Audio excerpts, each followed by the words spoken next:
in his office. Grab all your books.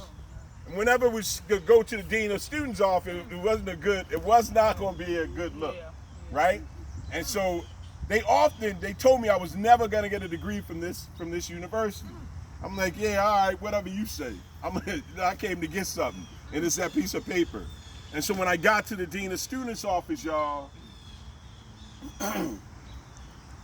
white guy, he told me have a seat, and he said, your brother's been stabbed. They don't know if he's gonna make it or not. You might want to call home. And he took the phone and he set it in front of me. He ain't try to he didn't try to console me. He ain't try to ask me. He didn't do any of those things. He just said, you know, you might want to call home, right? So as a junior, y'all, so my brother was 6'5", 255. He won the shot put and discus his junior year. 3.5 GPA. Every college university won him. His dream was to go to the Olympics, y'all. Right? But some of y'all may not know, when we used to go bowling back in the day, in order to use their shoes, you had to take off one of your shoes and give it to them so they can use their shoe, because they want to make sure you're going to bring their shoes back, right? And so some 14-year-old kid went behind the counter, took my younger brother's shoe, an altercation broke out. My brother guffed him up, right? Management threw the other kid out because they knew my brother was a gentle giant. He was 6'5", but he was a star athlete. He wasn't a part of that world. Let my brother to go back to bowl. And as my brother went to leave, that 14-year-old kid went home and armed himself. And he waited for my brother to leave. And when my brother went to leave, he stabbed him.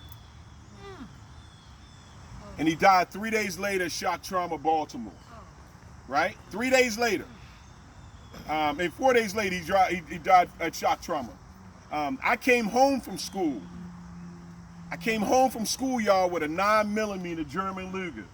I came home to kill him, his mother, his father, his sister, the dog, the goldfish. I came home to kill everybody. Right? Because I wanted his family, I wanted them to feel the same pain, the same hurt that we felt, right?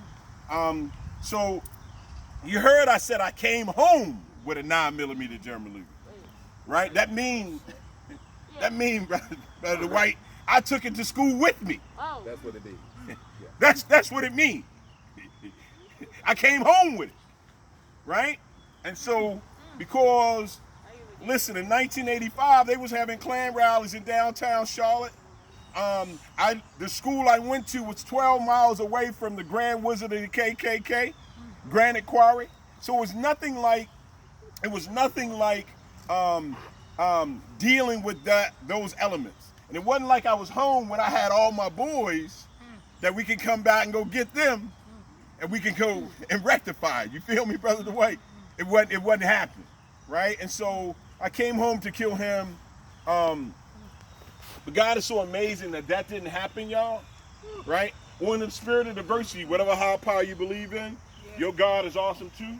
All right, don't go home talking about that man just kept talking about God the entire time. I just know who woke me up this morning, right? I just know who woke me up this morning, right? So whatever higher power you believe in, your God is awesome too. But that young kid, that young man, you 15? Who's 13? All right, who's 14? Yes, sir. 14 years old. Got life in prison. And it took 3 seconds. I need you to understand, life means your natural life. That means you not going home. It took 3 seconds of anger. 3 seconds of rage. He made a decision, fellas, that he couldn't take back.